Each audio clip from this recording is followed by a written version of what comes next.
Hello my dear friends, you're in the Military Summary channel, and this short video we're going to discuss events that took place during the previous 12 hours. As we know, yesterday in the evening on the local time, the Ukrainians launched their counter-offensive operation all over the entire front lines. And as you can see, the Russian sources map has been updated. Currently they're showing the arrows in the direction of the Ukrainians' attack.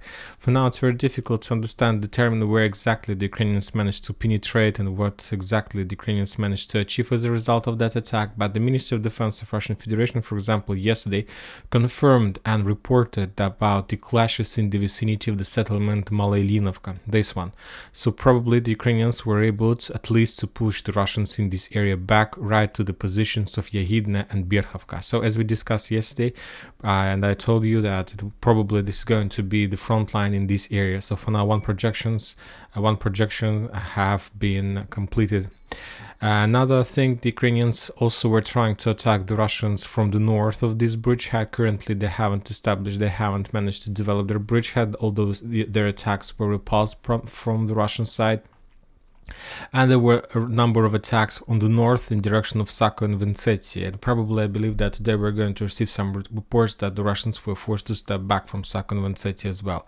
The Western sources maps shows that the Ukrainians also launched counter-offensive operation in the vicinity of Belogorovka, trying to return control over this small salient, and some sources are saying that that attack was also successful and the Ukrainians managed to push the Russians back in this area.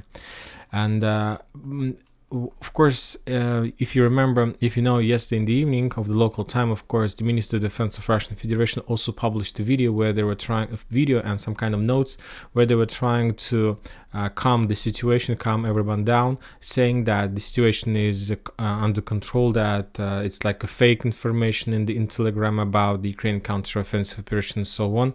And of course, yesterday we saw a lot of panic among the Russian segment of internet, a lot of hilarious talks and so, among the Western sources, Western segment of internet, and it was very difficult to understand and determine what exactly did happen. But and after the Ministry of Defense report, of course, it's up to you to believe them or not.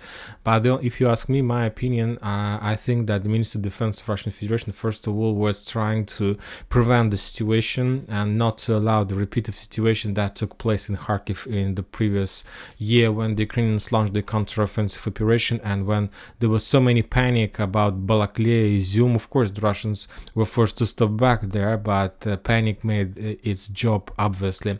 So currently, at least at this stage, the Russians are trying to reduce the panic. Currently, there are still fightings. If you remember that during the Kharkiv counter-offensive operation, during the day, the Ukrainians managed to almost enter Balaklia, and let's say, and in comparison with the current situation, almost 2 days passed since the beginning of the special military operation. The Ukrainians managed just to maintain their bridgehead and a little bit to push a little bit Russians from the T0504 road, and to release and to push the Russians from 0506 road and restore some access to the western part of Bakhmut. But there is another important and interesting thing that you need to understand about the battle for Bakhmut and why the Russians were so unsuccessful during the first hours of this Ukrainian counter-offensive operation. You see that the Russians have changed their tactics, and the thing is that the head of Wagner, Prigozhin, saying that his forces was replaced on the flanks by the Ministry of Defense forces, but it is not like this. Yes, they were replaced, but the purpose of that replacement, most of the sources are saying that the purpose of those replacement was to to give Wagner more forces inside of Bakhmut and to complete the storming process. But based on my experience and based on the things I see, I think that this is a little bit incorrect information. First of all, you need to understand that, and you remember, and we mentioned that many times, and not just my channel, many other channels, mappers were saying the same, that during the clashes inside of Bakhmut, the Ukrainians made maybe 4 or 5 or 6 rotations, let's say from October and November. So imagine yourself you're sending forces inside of Bakhmut. Let's say they're passing through this, let's say, Bakhmut school, let's go Bakhmut held school, and after that the Ukrainians getting these forces back and moving them back to Chasov Yar. So let's say on the 1st of March you're sending like newly mobilized forces. Let's say 50% of this brigade was destroyed, but the other 50% is completely well-trained soldiers who have already passed the real hell and the real fierce fightings with Wagners. And then these forces are pushing back to Chasov Yar or Konstantinovka, and these experienced forces are waiting for their time. But when talking about Wagners, most of the time just the Wagner forces were storming inside of Bakhmut, and only this part of forces were receiving significant experience, and they're very experienced and they don't afraid of anything. And we saw a lot of videos when the Wagner soldiers, when they have a like solution to decide to die or to surrender, they take a decision to kill themselves. So it's a very guys who doesn't fear anything, and so that's why they're pretty experienced. But those Russian forces who are on the flanks, they are newly mobilized and they don't have such experience.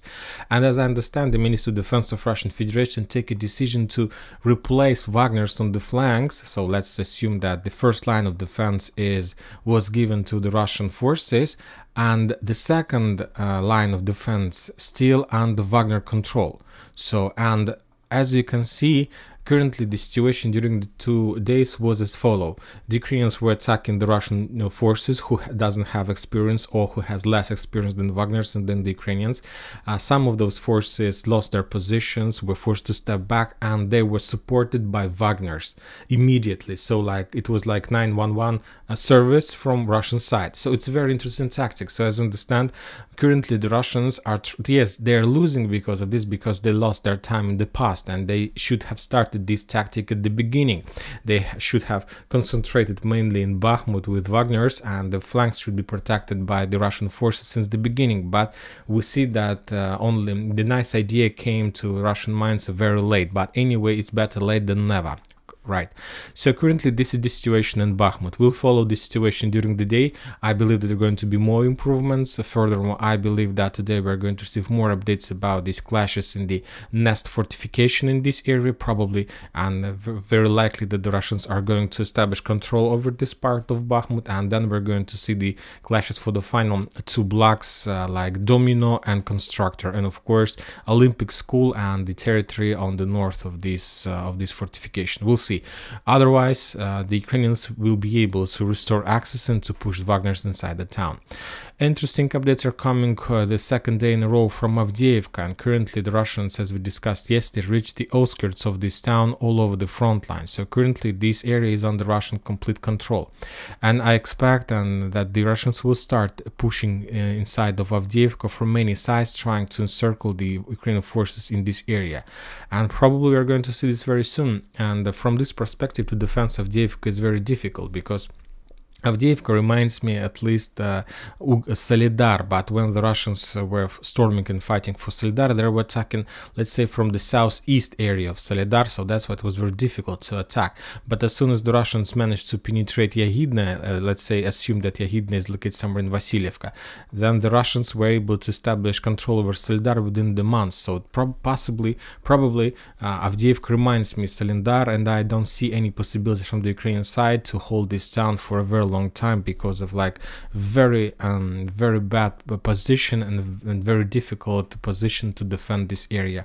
Also, the Russians are saying that during the previous night they made a massive missile attack all over the combat line, and very interesting update is coming from Kherson. One more time, the Ukrainians during the previous day were moving like hundreds of trucks, dozens of trucks, so fully loaded with ammo, weapon, manpower, to the east bank of the river.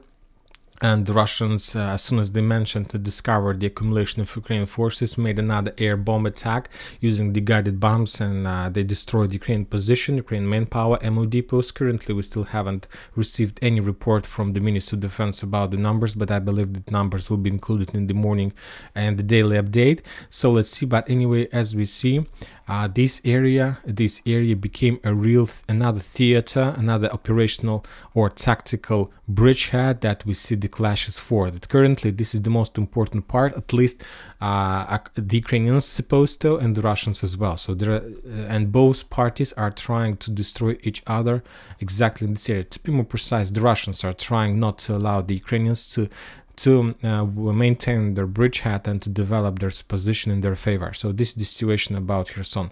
So about today, we expect continued clashes in Bakhmut, in the vicinity of this town. We will see continued clashes in the south of Bilogorovka, and special unit Akhmat should have arrived or should arrive today in this area and will replace some force or will help them to continue offensive operation. And we are going to expect some activation in Avdiivka as well. Probably there are going to be more clashes and more storming operation. And that's it for this short video. Military Summary channel reminds to condemn any violence in Ukraine. Thank you for watching. Subscribe to my channel, put your likes, and join my Patreon. Have a good day, bye bye.